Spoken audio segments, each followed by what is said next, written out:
Judicial magistrate metropolitan court number 19 લાવે આરોપીઓને દિન 7ના પોલીસ રિમાન્ડ ઉપર સોંપેલ છે, જે અન્વયે બંને આરોપીઓને જે બનાવવાની જગ્યાએ રિકન્સ્ટ્રક્શન કરવા માટે લાવેલા.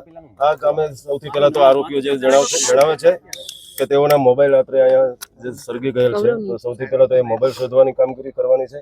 બાદમાં બનાવ સમયે કોણ કોણ આરોપીઓ અથવા ભોગ બનનાર કઈ જગ્યાએ હતા તે બાબતમાં ઝીણવટભરી પૂછપરછ કરવામાં આવી રહી છે. સાહેબ, ખાસ તો બે આરોપી કોને અત્યારે લાવ્યા રિકન્સ્ટ્રક્શન લઈને મહત્વના મુદ્દા શું પંચનામામાં લેવામાં આવ્યા છે?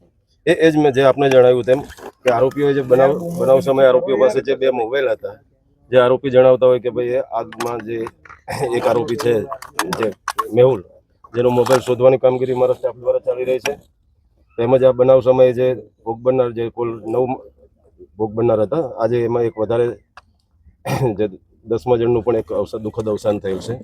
તો આ બધા જે ભોગ બનનાર છે એ લોકો કઈ જગ્યાએ આખો બનાવ કઈ રીતે બનેલો છે એ બાબતે આરોપીઓને સાથે રાખીને પૂછપરછ કરવામાં ચાલી રહી છે. સાહેબ, તપાસમાં કીધું કે કેટલા દિવસથી આ લોકો ચાલતું હતું, ખરેખર કોઈ ઓર્ડર હતો કે કારણ કે અગાઉ બંધ કરી નાખી પછી ચાલુ કર્યું, એટલે કોઈ અગાઉ જણાવેલું તેમ આરોપીની જે માતાશ્રી છે, જે આ ગુનામાં આરોપી છે, એને હોસ્પિટલથી રજા આપીને અત્યારે એના પણ રિમાન્ડ મેળવવાની તજવીજ ચાલુમાં છે.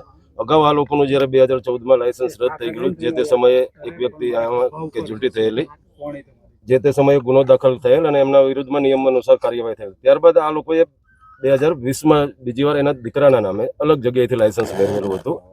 જે સમયે લાયસન્સ મેળવવા માટે તેઓએ નિયમ અનુસાર કાર્યવાહી કરેલી હતી.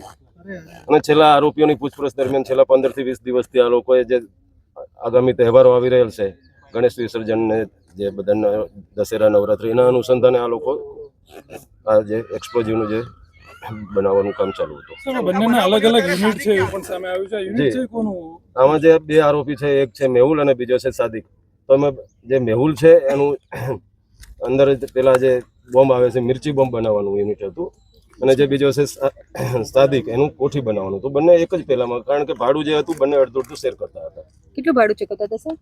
ભાડું 15,000 રૂપિયા બંને શેર કરતા હતા. તો જમીનમાં જેની ભાડે આપી એને લઈને કોઈ કાર્યવાહી? એની પૂછપરછ કરવાની બાકી છે. હાલમાં એના ઘરે તપાસ કરતા મળી આવેલ નથી. બ્લાસ્ટ કોના યુનિટમાં થયું છે?